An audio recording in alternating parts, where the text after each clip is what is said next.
5ই August, আজকে 4 August, আগামীকালকে 5ই August, ঐতিহাসিক 5ই আগস্ট 2024-এর এই দিনে বাংলাদেশ আওয়ামী লীগ সরকারের দীর্ঘ শাসনামলের রাতের ভোট, দিনের ভোট, বিভিন্ন ভোটের অবসান ঘটেছিল।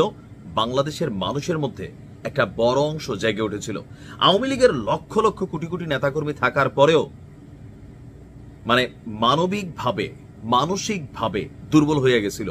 এক শেখ হাসিনার পলায়নে বাংলাদেশে যে আওয়ামী লীগ আছে, মাঝে মাঝে আমাদের দেখতে হয় হেলমেট পরে রাতের আধারে 15 জন একটা মিছিল দিচ্ছে, বৃষ্টির দিনে রাস্তার মধ্যে খালি রাস্তায় হঠাৎ করে একটা মিছিল, অথবা কাক ডাকা ভরে 15-20 জন দৌড়ের উপর মিছিল দিচ্ছে। আমরা বুঝতে পারি এই দেশে আওয়ামী লীগ আছে। কেন আসলে এই পরিণতি হলো?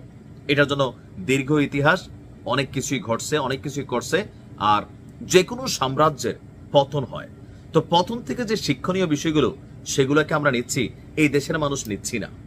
1971-এ জামাতের শত বিতর্কিত ভূমিকার পরেও আজ পর্যন্ত জামাতের প্রত্যেকটা কর্মী তারা মনে করে 71 সালে বাংলাদেশ বিরোধিতা জামাতের রাইট ছিল। আওয়ামী লীগ সরকার যাই করছে, যত জুলুম অত্যাচার করছে, আওয়ামী লীগের 98% কর্মীরা মনে করে শেখ হাসিনা সঠিক ছিল, তিনি যা করছেন এটা সঠিক। এই টেন্ডেন্সির কারণে বাংলাদেশ সামনের দিকে যাইতে পারে না। কথা বলছি আগামী কালকে কি ঘিরে বাংলাদেশে এই মুহূর্তে সরকারের মধ্যে উত্তেজনা আছে, টেনশন আছে।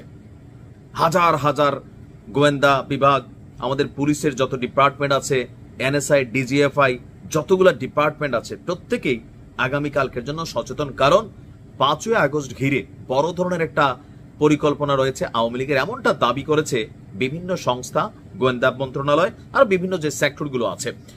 আর এই দিনটাকে ঘিরে অলরেডি বাংলাদেশের বিভিন্ন জায়গায় সরকারের বিভিন্ন অভিযান চলছে। আমি যদি বলি, এদিনে আওয়ামী লীগ বড় কোনো ঘটনা ঘটাবে আর সেই নাশকতাকে ঠেকাতে সারা দেশে বিশেষ অভিযান শুরু করেছে পুলিশ।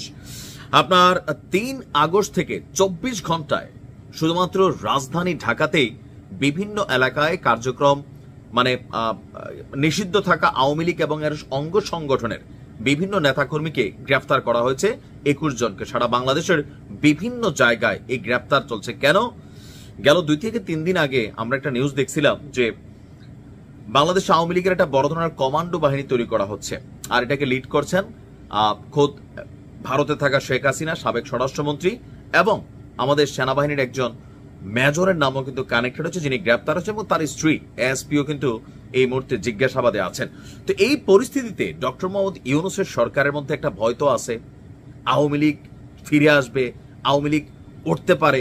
আবার গোপালগঞ্জে এনসিপির সাথে যা ঘটছে, এগুলো দেখার পরে ভয়ের জায়গাটা কিন্তু থেকেই যায়।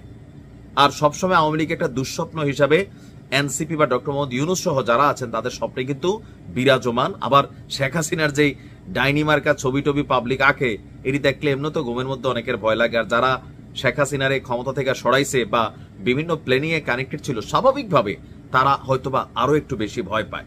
যাই হোক, এই ভয়কে জয় করার জন্য সারা বাংলাদেশে সরকারের বিশেষ অভিযান চলছে এবং চলবে। আগামী 5ই আগস্ট আপনারা জানেন যে জুলাই সনদ ঘোষণা করা হবে, আর এই জুলাই সনদে অনেক কিছু কানেক্ট থাকবে। আর এই জুলাই সনদ ঘোষণাকে বা উপস্থাপনকে কেন্দ্র করে সর্বোচ্চ নিরাপত্তার চাদরে সারা বাংলাদেশকে ঢাকা হচ্ছে। যে কোনো জায়গায় 2 জন, 4 জন, 5 জনের বৈশা মিটিং, গোয়েন্দা তথ্য কিন্তু চলে আসতেছে, এমনকি প্রযুক্তির মাধ্যমেও নজরদারি করা হচ্ছে। বিভিন্ন জায়গায় হোয়াটসঅ্যাপ গ্রুপ, টেলিগ্রাম গ্রুপ, যত রকমের গ্রুপ আছে, ফেসবুক গ্রুপ, সবগুলো কিন্তু নজরদারিতে আছে। কেন? যেন আওয়ামী লীগ কোনোভাবে বড় ধরনের ঘটনা ঘটাইতে না পারে। আমাদের পুলিশের পক্ষ থেকে বলা হচ্ছে, একটি মহল বিশৃঙ্খলা সৃষ্টির চেষ্টা করছে, সেটি মোকাবেলায় ঢাকার বিভিন্ন এলাকায় অভিযান চালাচ্ছে সরকার।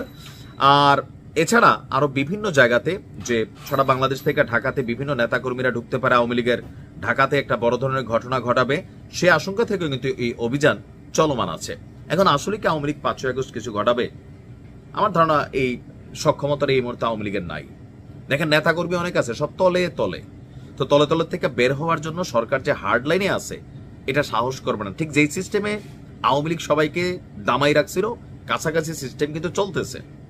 মনে হয় না খুব বড় কিছু ঘটবে বা আওয়ামী লীগ এই মুহূর্তে এই ধরনের বোকামি করবে। ভালো থাকুন, আসসালামু আলাইকুম।